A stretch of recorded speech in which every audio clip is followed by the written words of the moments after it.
Good afternoon, ladies and gentlemen, and welcome to the Science in Sport investor presentation. Throughout this presentation, investors will be in listen-only mode. Questions are encouraged and can be submitted at any time via the Q&A tab situated on the right-hand corner of your screen. Just simply type in your question in the box at any time and press send. The company may not be in a position to answer every question it receives during the meeting itself. However, the company will review all questions submitted today and publish responses where it is appropriate to do so. These will be made available to you via your Investor Meet Company dashboard, and we will send you an email to let you know when they are ready. I'd also like to remind you that this presentation is being recorded. Before we begin, we would like to submit the following poll, and your attention would be greatly appreciated. I'd now like to hand over to Stephen Moon, CEO, and James Simpson, CFO of Science in Sport. Good afternoon to you both. Good afternoon, Mark. Good afternoon, everyone. Thanks for attending our second webinar on the Investor Meet Company platform.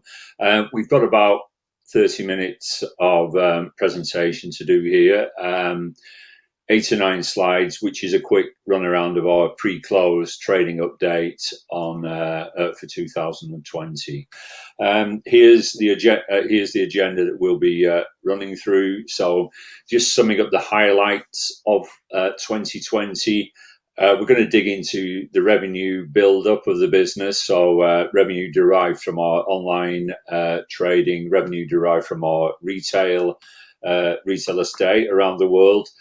Talk to you about gross margin, EBITDA and cash. In the RNS, we outlined our plans to move into a new supply chain site in Blackburn, which will be up and running a year from now. I would like to touch on innovation for a couple of minutes. We've got an extremely strong innovation pipeline. And then finally, while it's early in the year and we're in the middle of lockdown 3, I'd like to give you a flavour of how we see 2021 going. So that's our agenda. But first, I'll show you this very busy slide that I showed last time, and I will probably always show you. And this is for people who are already have an interest in the business who have attended one of our presentations before, and also to help people who may not know much about the business. It's a very busy slide, and it's a very busy slide because it's our internal working document. It's our internal direction as to how we move the business forward over the next 3 years or so. So our internal aspiration is and has been for a period pre-pandemic and even during the pandemic and now, we'd like to double the business from its current size, and we think that's very doable. And for absolute clarity, you see us using the phrase profitable growth.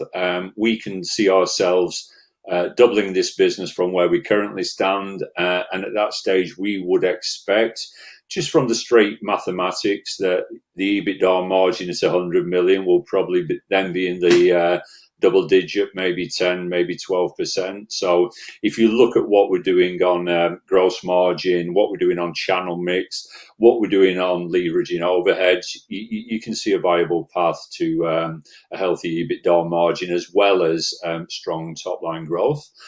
You'll see we want to be the #1 premium performance nutrition business in the world.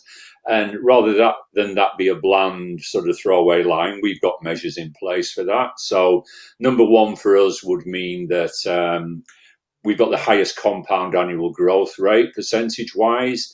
It would mean that we're doing more in science, in sports science than any other business. So we've got some real measures. It would mean that we've got the healthiest brands in the sector. And I can tell you that we're making very good progress on all of those measures. So we realistically think #1 premium performance nutrition business in the world is doable. There's been a considerable channel shift from retail into online. We think at 100 million of revenue will be round about 70% online. We were 50 in December. This year, somewhere between 58 and 60% of the business should be online. So we don't think that 70% of the business being online by the time we're at 100 million is is unrealistic. And then we'd like to be 70% international. So the days of us being a British business with a couple of international markets, we're flicking that on its head. We're currently around about 45% of the business is international, and we think we can drive that up to 70%. So at a very high level, all 170 staff at the Science in Sport Group are behind getting the business to £100 million of revenue, profitable revenue, as quickly as we can. We do that in 5 different ways. Performance innovation, at least a quarter of our growth every year comes from innovation. Maybe a little higher this year. We've got a very, very strong pipeline. We've invested over an extended period in premium brand. I can tell you that in 2020, in terms of brand awareness, both Science in Sport and PhD made significant inroads in brand awareness and brand health attributes versus all the competition in the UK. So we've been saying premium brand, and it's not an opinion. It comes from a broad basket of measures. We have made big inroads in 2020 when it comes to premium. We're doing a lot more work around world-class customer experience. We're investing in people. We're investing in technology. We're driving the whole business with a customer experience scorecard. So big moves there. And then we're pushing into online across a lot of countries in the world. So we're present in the USA, across Europe, and indeed into Russia, in Australia. We've got a business in China. During this year, we'll be launching in Japan and South Korea. So online for us means global, and we really mean global. So that's our growth driver. And then finally, efficient supply chain. You can see from the announcement today that we've significantly moved up gross margin. I would go as far as to say that our gross margin is the strongest in the industry in the world, full stop. We don't say that boastfully. We say that because we've got the benefit of a superior product mix and a shift to online. But when we look at our peer group around the UK, we've got the strongest gross margin. And then finally, I'll mention retail, then turn over to James. In the enablers, retail, an obvious question I was asked a couple of weeks ago, why not 100% online? And the answer is that the 30% of the business, when we get to 100 million, that will be in retail is extremely profitable business. It's extremely profitable today, and it will be extremely profitable in 2 and 3 years' time. So we're always going to have a retail presence. It gives us great awareness. It gives us great product trial, and it's a source of significant cash generation for us. So we're omni-channel as a business, and we're proud of being omni-channel. James, would you like to touch on technology, finance, and people? Yes, thank you, Stephen. So as we make this shift towards online, we see technology as really a key enabler to drive this growth forward. It's an area where we see strong benefits from the investments we make, both from driving efficiency and also allowing us to more accurately target our customers, gain consumer insights, and drive that virtual circle of increased growth from there. So that's something that's going to be underpinning that strategic flywheel going forward. As you'd expect from finance, we keep a very tight, close eye on the overhead base, making sure that all costs are managed well. And what we're instilling in the business, Stephen picked it up earlier, is the idea of profitable growth. We've set ROI and return on investment hurdles that all new business cases need to hit, with an aspiration of increasing margin across the business and making sure that that growth is improving margin and our bottom line. Also making sure that we're stable from a liquidity point of view and that we've got sufficient funds to invest to make sure that the business is viable going forward. Finally, and it's not a coincidence this is on the bottom, everything is built on top of our people. We want to be a great place to work. We want to be able to attract, retain, and develop top talent in the industry. And we do that by having clear values, investing in our people through 2 new initiatives we've recently introduced around wellness and diversity, and making sure that people are valued and want to stay and can perform to the best of their ability with it. Thanks, James. So just framing the 2020 performance and the 2021 outlook in what we're trying to do over an extended period, what we have been doing and what we're going to do. So moving to the highlights, revenue for the year was 50.3 million. And we were 50.6 the previous year. So we've come out flat year on year in revenue terms. Which we think was a strong performance. We took a very deep hit in, along with everyone else in the world, in April and May, and then gradually built the business back during the year. And we exited the year with very good momentum, which I'll mention later. We moved strongly to online. So in 2019, 38% of the business was online, and we've just touched 50% as at the end of 2020.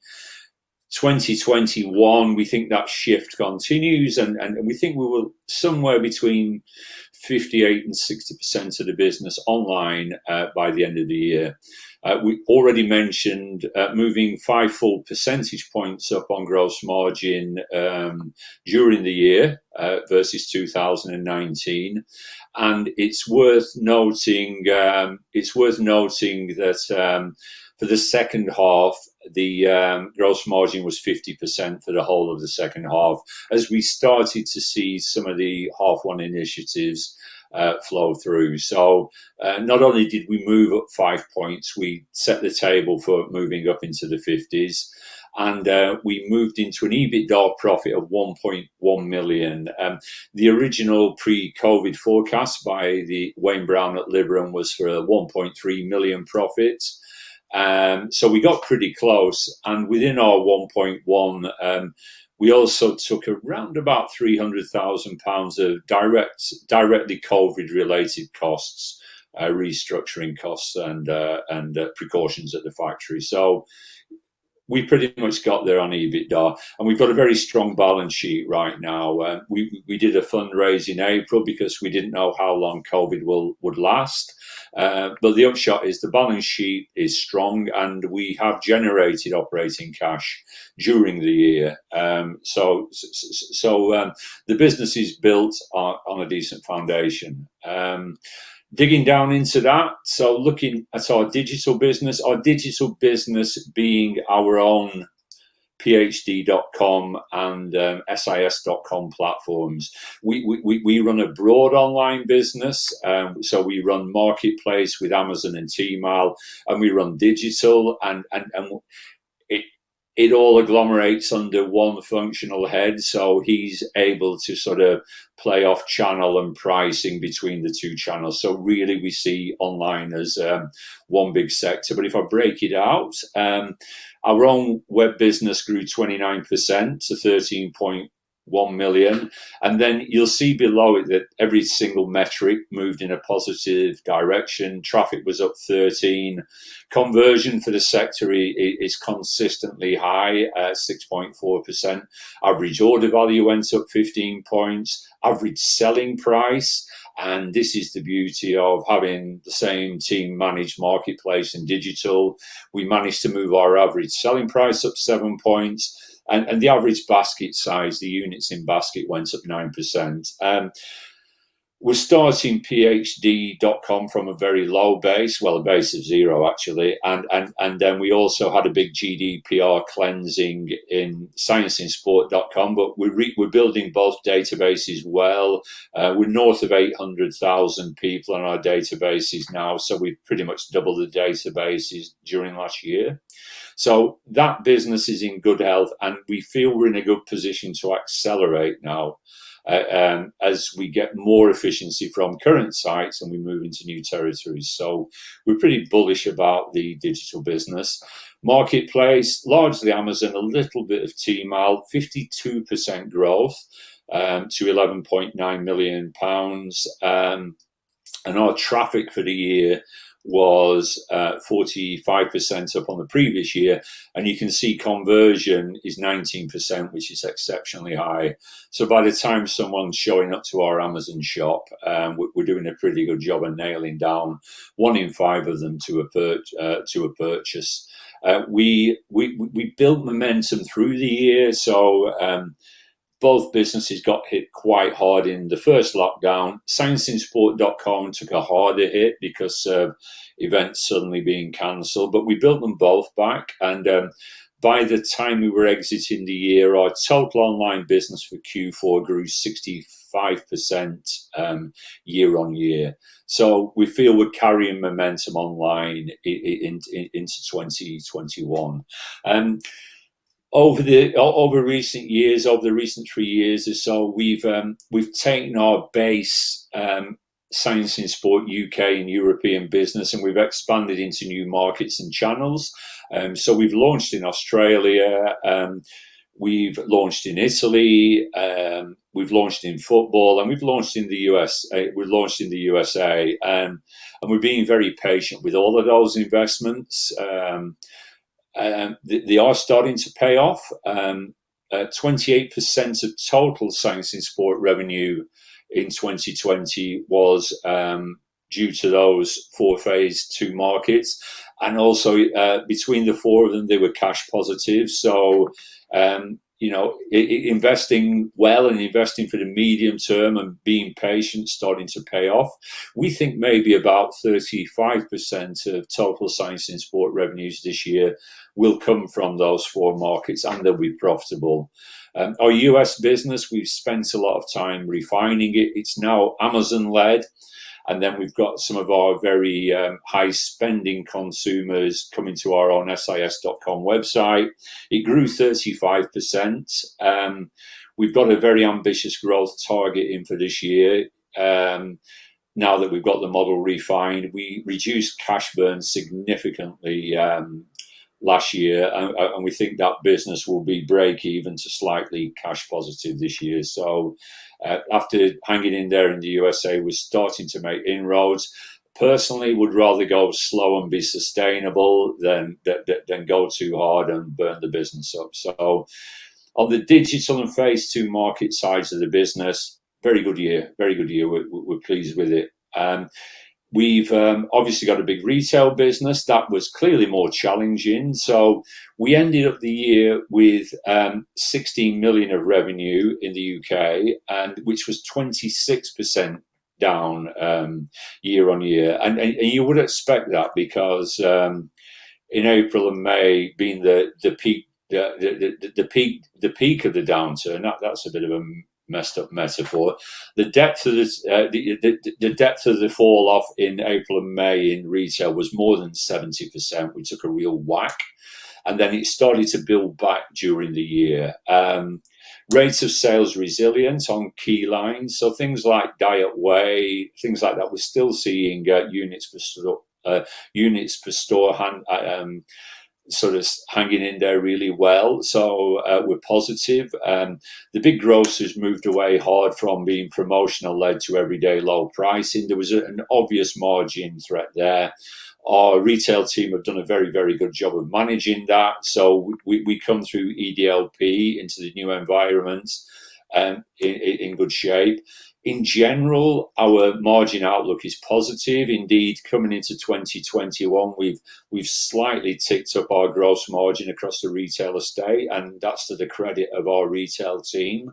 They could have folded the tent and sulked a bit, but they've got on and reshaped the business and made it more healthy. International retail, again, we have distributors in places like Brazil go out of business. The Middle East shut down very, very quickly. So we did 9.3 million. We were 14% down, but we'd already started to see good signs of recovery in Q4, and we're starting to see that roll now into Q1. So I think we're going to be in decent shape. We took the opportunity to move out a lot of very small distributors in small territories and focus on 7 big profitable core markets where we could make a difference. So we think in the medium term, we can build that international retail business back into decent growth, and it's already very profitable. So that was the bad news on the year. The good news is it looks like we're survivors, and it looks like we're profitable survivors in retail. We'll come out a bit more strongly on the other side of this COVID palaver. Margin, EBITDA and cash. I've already mentioned gross margin, we think was an exceptional performance. A game of two halves. Obviously, we've had some channel shift to online, which has been helpful, but we've also taken the opportunity online to move some of our pricing up. And we've also taken the opportunity to dial down a little our promotional spend, and all that works. So about half of the margin gain came from channel mix, pricing and promotion. The other half came from, we put a new protein line in, and it's actually running twice as efficiently as we'd originally projected. And then our supply chain director and his team have done an exceptional job on purchasing and purchasing leverage. So roughly 2.5 points from trading and shift, and 2.5 points from factory efficiencies and purchasing elbow grease. We think that's sustainable, by the way. James, do you want to talk quickly about EBITDA, cash? Anything you'd like to add to that? Yes, thank you, Stephen. So we were EBITDA positive 1.1 million this year, which was versus a minus 0.3 million loss last year, pretty much off the same level of sales. So you can see the discipline and focus that we've put into really becoming profitable and making sure that we're really focused on the return we're getting for our investment and driving profitable growth. As Stephen mentioned, this was after 0.3 million of COVID costs as well, which we absorbed into that number. We've got a strong position in cash at the end of the year of 10.5 million. 4.2 of that came from an equity raise we did during the year, which was really to see us right through 2021 as much as stability in 2020. However, the underlying business did generate 0.8 million of free cash flow after CapEx investment, obviously driven by EBITDA, but also a very tight focus on working capital days. This was something that was on everyone's objectives in the business, making sure that people were focused on profit as well as cash throughout the year. As a result of that, we see that going forward, we've got those disciplines in place, and we expect that future sales are going to be dropping profit straight through to the bottom line as we're now a profitable, growing business. Thanks, James. I'll just touch on the new supply chain site. So we've been in a 38,000 square foot site in Nelson for a long time now. And a couple of years ago, we rented a smaller 16,000 square foot site to do e-commerce picking and packing. And then we've got stock stored in 2-3 third-party logistics sites. We've absolutely squeezed those to death. Around about the revenue level we're at now, it starts to get economically completely unviable. We're spending so much money on external storage costs and shunting product between sites. The cost becomes onerous. Plus we're slowing down customer service and effectiveness. So it's time for us to move on into a new supply chain site. We've got heads of agreement signed for a new site, which is 12 miles away from the current site. Two hops down the M65 there. We'll take the keys for that site on the 16th of December this year. And then we'll start to transition the kit across, and we'll have it running sometime during Q1 2022. We're currently occupying about 50,000 square feet, and this is a 160,000 square foot site. Our current site is 7.5 meters high. The new site's 15 meters high, so that's going to be filled to the ceiling with deep bay racking. So significantly bigger site. As well as taking out a lot of cost, it takes out a huge amount of cost immediately. It also enables us to put in a new gel machine. Our current gel machine is 8 years old now. It's 35 million capacity. It's full. It's most certainly full. So we're putting in a new 8-lane machine with inline mixing, inline packing, 97 million units. We'll keep the old gel machine for doing short runs of specialist gels. So 130 million gel capacity is probably going to make us the biggest player in the world in sports nutrition. Total cost 4.3 million, about half of it for the factory and half of it for the gel line. We're paying half of it from cash reserves, and HSBC are doing equipment leasing on the other half broadly. It's an extremely quick payback project, so we expect it to be cash positive at EBITDA level in 2022 and cash payback in 2023. So it's a good high ROI investment. This site will give us headroom for growth to well over 150 million in sales, and it's going to be a key driver of further gross margin advancement over the next 2 and 3 years. It will enable us to complete our long-term insourcing strategy, and you can see the potential for the gross margin moving up significantly further from the run here from 50 million to 100 million. By the time we get to 100 million, you're going to see a gross margin significantly ahead of where we are now. So this is all part of our long-term strategy, and it's all part of the business, the shape of the P&L being in fundamentally very healthy shape. So watch this space for the new supply chain site, which is new build, being open a year from now. Let's talk about 2021 to round the presentation out. So the key message, the key drum we're going to keep banging is continued profitable growth. I mean, we've got to weather lockdown 3. We think we can weather it. We weathered lockdown 1 and lockdown 2. So let's get through this first month or 2 or 3, however long it's going to be. We think all the building blocks are in place for accelerated growth once we get on the other side of this. So theme number 1 is profitable growth. We want to get back to growth with a 2 on the front as quickly as we can. Online is going to be our key growth driver at top line. All regions, we're extending further and further.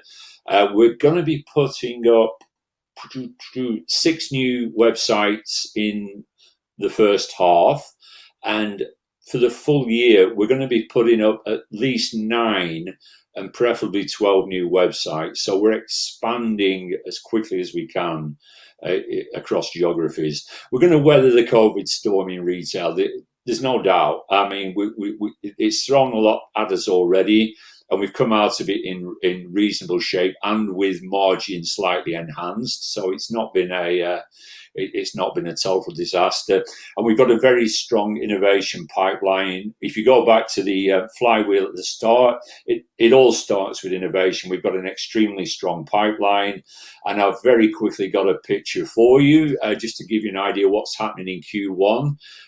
So in Q1, we are launching as online exclusives Diet Whey Clear, Diet Whey for people on a keto diet, a vegan Diet Whey, and diet plant bars. Early signs on rate of sale are very, very promising indeed. By the way, I'll just note where you see products in the pouches, we've moved all our protein pouches into a fully recyclable pack, and we're the first company in the world to do that. So as well as innovation in product, we've got innovation in pack. We've got a range of pre-workout and BCAA products now launched, and then more clear ways to come in Q1. And then finally, on the right-hand side for PhD, our Smart Bar is the fastest growing protein bar in the UK right now, and we're bringing out an equally delicious tasting plant version of that, which we expect will go extremely well for us. And that's a snapshot of half 1 for us. We do have, for example, a full range of nootropic products coming, so it's our strongest ever year of innovation. On Science in Sport, we've relaunched our ready-to-consume whey product. This is vastly superior to the previous product we had on market. We did try and kill it at one stage, and pretty much every elite athlete in the world started screaming and shouting. So we brought it back, and given the new format, the new stable format, we think we can generate some very strong consumer sales from it. The product in the middle, S3, it's an energy and cognition product, and it was designed with elite football players, and it was designed for elite football players. So the pouch has got the products in, and the bottle the bottle is easy to dose and gives the player enough carbohydrate for pre-match, during the match, and half-time. So that's going to launch shortly.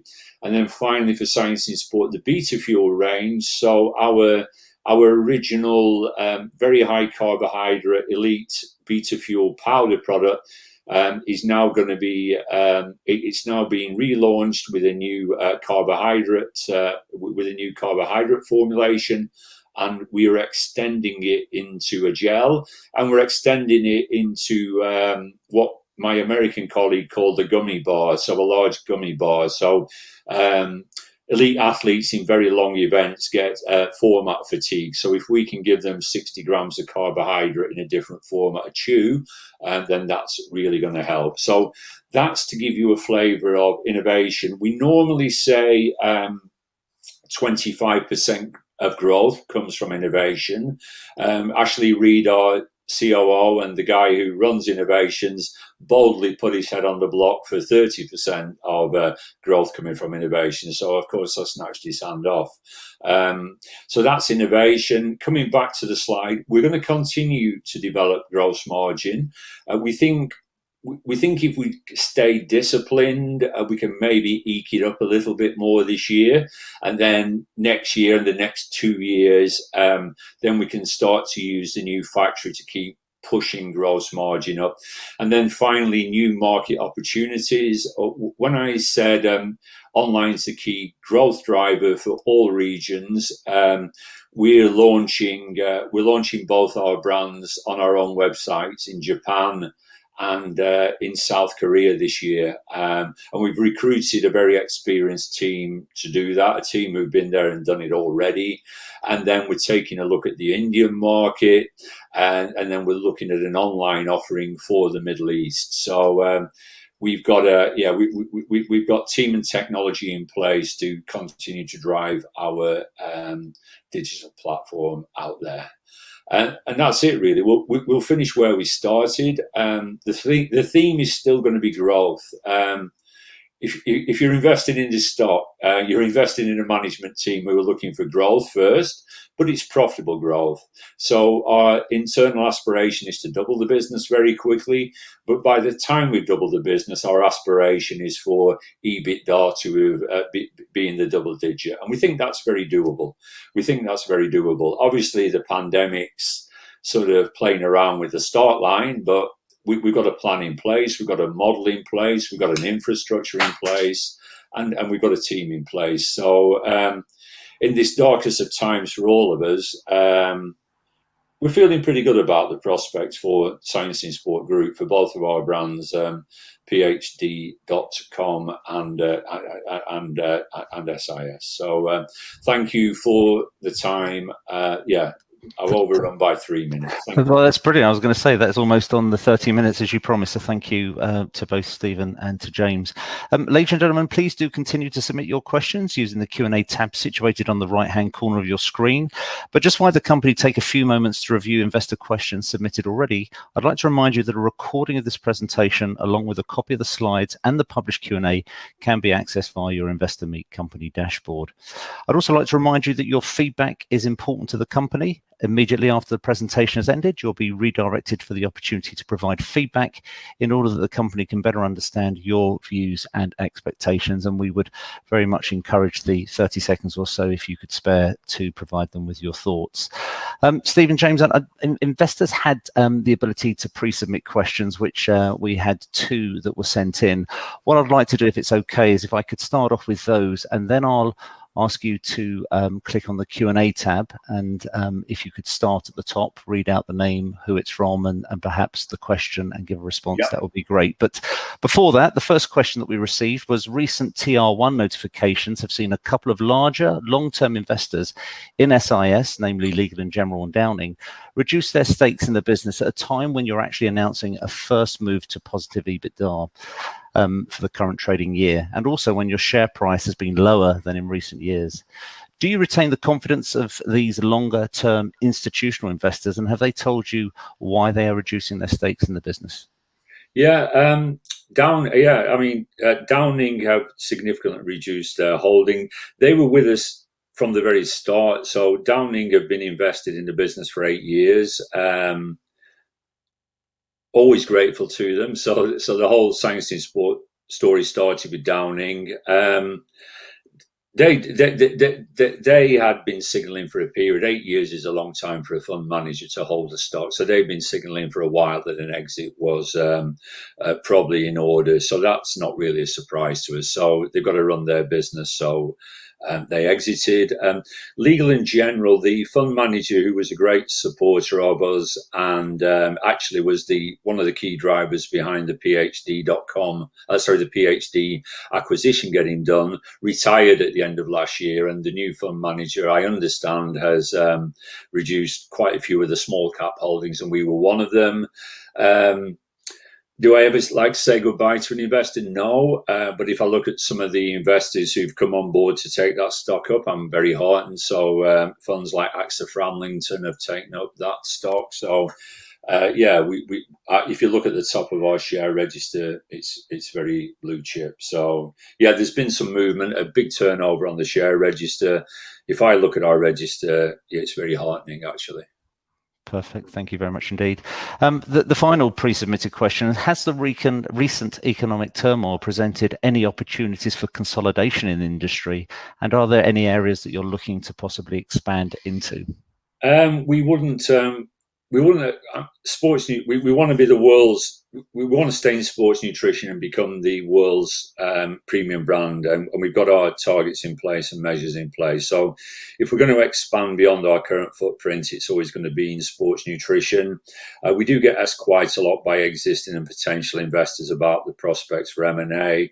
We've been constantly on the lookout for value accretive M&A for as long as we've owned the business. So it may be that the COVID crisis does throw up a couple of opportunities. Who knows? At the moment, we've got our nose to the grindstone, and we're building two very, very good brands at rates that outstrip the rest of the market. So at the moment, we're going to crack on with PhD and SIS, but never say never. Brilliant, thank you. Well, that's the pre-submitted questions out the way, so that just leaves me to ask you, if you just click on the Q&A tab, and at the top you'll see you've got a stream. It goes, absolutely. So I know you've touched on particular topics within the presentation. So, let me hit on all of these. So what is the realistic EBITDA margin aspiration, and when might this be achieved? I think I've called that out a couple of times. Structurally, the P&L's in very good shape. The balance sheet's strong. We'd like to double the business, and we'd like to drive EBITDA margins into double digits. We'll always be a growth story, but we think we can be a very profitable growth story. If we're not going to be a growth story, to be honest, I don't know why we would even be a listed business. So we've used the AIM market to access capital and investors to enable us to grow this business from £5 million at the start and to drive it on to 100 million and beyond. So we are now EBITDA positive, and we're going to keep improving that, but we're not giving up on growth. We're not going to be a dividend stock. We're going to be a growth stock. How is the current post-Brexit red tape at European borders affecting cross-border distribution and delivery? Pain in the arse is the answer. So there's a lot of paperwork having to be filled in. It's slowing things down a little bit. I wouldn't call it major disruption. So it's in the sort of, it's manageable, but a pain in the backside. And then we've incurred a little bit more of carriage costs from our online business because your DHLs and whatever, they've got more paperwork to do for every single parcel. So we're incurring a little bit more cost there, but nothing material. Within our 70% online target, what share would you hope to be from your company's own websites? That's a good call. It's sort of unfolding before us. I would say around about 45%. Could be a little bit more. My new colleagues who have come in to drive our Asian business, for example, and our Indian and Middle East business are very ambitious and very competent people. So they've got bold targets. So let's say at least 45%, hopefully over 50. So yeah, it will be a big piece of it, and hence the investment in new websites and technology. Can I talk more about the remuneration policy for the board? I can't talk a great deal about it. We've got a remuneration committee. I'm totally at arm's length from the Remco. I do understand there's a new scheme that I'm about to be talked through, and I do understand that the scheme is very balanced between growth and profit, and there's a small element in there for quality. So I don't know if you said 40% growth, 40% profit, and 20% brand equity and quality. Of that order is what I've heard, but the board's very tightly governed. I don't get to sit in those meetings. I'm a recipient of the scheme. I'm due to see the documentation in due course, but it's profit and growth and brand health. There's one here for James. You've mentioned return on investment targets over the long term. What kind of return on capital percentage can this business hope to generate based on EBIT? James. Thanks, Stephen. So Stephen's talked about the double-digit EBITDA target, which we're aiming for as a business as a whole. If I look at the challenge I'm giving the business around cases that come forward to me for investment, I would like to see currently something which is in the region of 25% return on investment for an individual case coming forward. So over time, what we'd look to do is, as we increase our EBITDA margin with tight working capital days management, and as investors will have noticed, we've got a relatively low capex to sales ratio, I would expect to see that return on investment significantly increase in line with the EBITDA bottom line. Okay, thanks, James. Your comments suggested all competition have been negatively affected by COVID. Bulk.com has suggested they are trading ahead of pre-COVID forecasts after growing by around CAGR of 35%. Are you worried by this apparent outperformance? No, I'm not. I think we're growing as strongly, if not more strongly, than any other online sports nutrition business. The Hut Group are the big £800 gorilla in the room with their myprotein.com brand. They didn't slow down through the pandemic at all because their Asian business was so strong. But we're growing in line with myprotein.com. Adam and Elliot at Bulk, they had a bit of an initial bump like we all had. They've gone back to outperformance. We're growing in line with Adam and Elliot. Everyone else is struggling, to be quite honest. So if you looked at the sort of 1, 2, and 3 businesses in the UK, you would say the Hut Group's MyProtein, you would say Bulk, and you would say the SIS Group. So we're all growing around about the same rate. And you saw from our Q4 performance online, we're picking up the pace. And then someone's asked pretty much the same question. Do you know how your competitors performed? Well, ourselves, Bulk and the Hut Group, in the same place. A lot of the rest of the competition have taken some serious damage. And they've taken some serious long-term damage. And the reason I can make that statement is if you measure the brand equity scores, some of them have gone back significantly, and I mean by anything up to 20%. And Assura's night follows day. Once your brand awareness goes, your sales go next. So just some people have taken some serious and potentially terminal damage. Is there any scope to supply the NHS in the future? Whew, yeah, we have tried a million times. We've been asked by the NHS to tender for things like hydration tablets and meal replacements in the past. If you can get through the NHS purchasing bureaucracy, you're a braver person than I. There is scope, but man, it's hard to get through there. So I wouldn't bank on that at all. Michael asked me, can we reach 170 targets within the current capital base? The answer to that is a resounding yes. The balance sheet's very strong right now. As we invest further into the supply chain, maybe 18 months, 2 years out, we'll put in some significant capital, but it will be on very, very rapid return projects. So our current capital base is more than capable of delivering the growth. And in fact, when we get to the 100 million, I think you'll find our balance sheet. If I said healthy, that's probably an understatement. So again, because we've got that intrinsically high gross margin in the business. So the heartbeat of the business is this sector leading gross margin. So yes, we can do it with current capital. Looking at the current share price, 39 pence, do you feel that the market analysts understand the strategy, the outlook and the potential growth? Some do and some don't. I mean, that's just my job to work harder to get the story across. If you look at peer group comparisons, an 80 pence share price should be our next port of call. We've just got to keep working hard. The business is intrinsically undervalued when you look at any peer comparison. And when you look at something like myprotein.com valued at 5 times sales, well, that gives you an idea of the potential for SIS, because we've got a much stronger gross margin than myprotein.com, and on a like-for-like basis, we've got true EBITDA flowing through. So fundamentally, even though we're a minnow compared to a giant, our business is fundamentally more profitable than myprotein.com. So yeah, the price should go up, and it will do in time, but you've got to work for it. So that's my job to do there.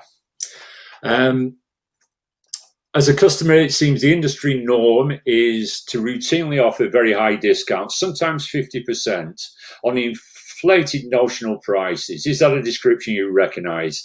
If you're going to inflate your prices notionally, you're probably going to be in serious legal trouble with the competition authority. But yes, the sector, particularly in the UK, with the most sophisticated online shoppers in the world, so discounting is part of the game. The gross margin coming off our online platform is very, very high and improving. So I think my general message would be not to get hung up on what you as a consumer see as discounts, because some of those promotions are in there for a couple of hours and out again.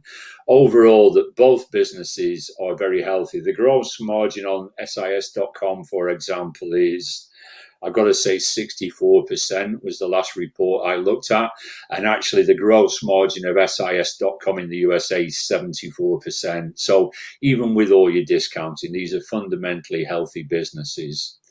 Could you split out growth from PhD and SIS and then for .com in addition? Well, we didn't have any growth last year, so I'd like to compare growth. But the year before, both businesses grew around about the same, early to mid 20s, and then of the 50.3 million for this year, it's almost exactly 50-50 between the two brands. So they're sort of identical twins, except one's more muscular and one of them can ride a bike. But the business is spookily 50-50.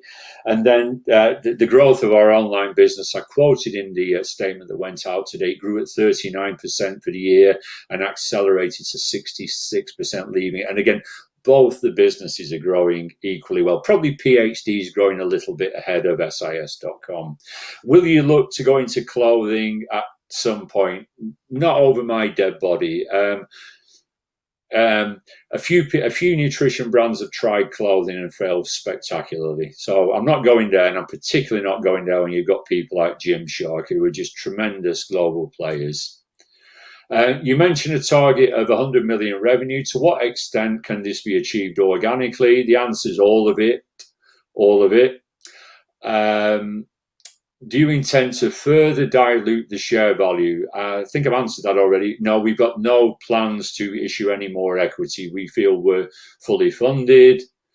Does your potential scale of 100 to 150 in the next few years compare to the UK and worldwide? How is the market growing? The market's growing 7 to 8% pre-pandemic and probably post-pandemic in all the major markets around the world. So our sort of last few years of growth, over 20%, been more than 3 times the market rate. Which trends have accelerated due to COVID? Has this impacted strategy? And not really. We did some work recently. We did quite a big consumer survey. Weirdly, in general, as a long-term trend, COVID is going to make people more health conscious. So we found particularly gym lifestyle consumers, such as your PhD consumers, say they're exercising more. And we know and we know that we know that more people are taking up exercise. Can you comment on run rate trends? Yeah, I think we've already done that. You're going to see accelerating digital growth.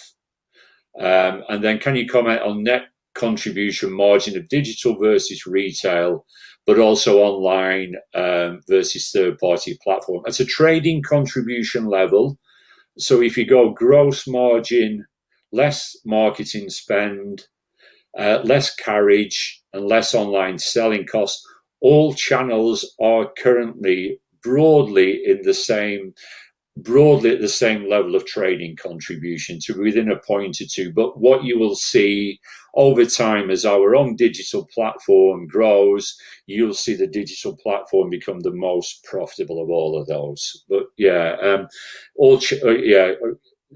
the beauty of having an omni-channel business in the world of totally online businesses is they've all got the role to play, and at the moment they're all throwing off some pretty healthy trading contribution. Question: where do you come across Innovit in Europe, and how do you consider your relative brand positioning? Innovit is quite a substantial business in Italy. We too compete in Italy. They're ex-growth and have been for a period. They're growing at a very low rate. We think we've got a superior product.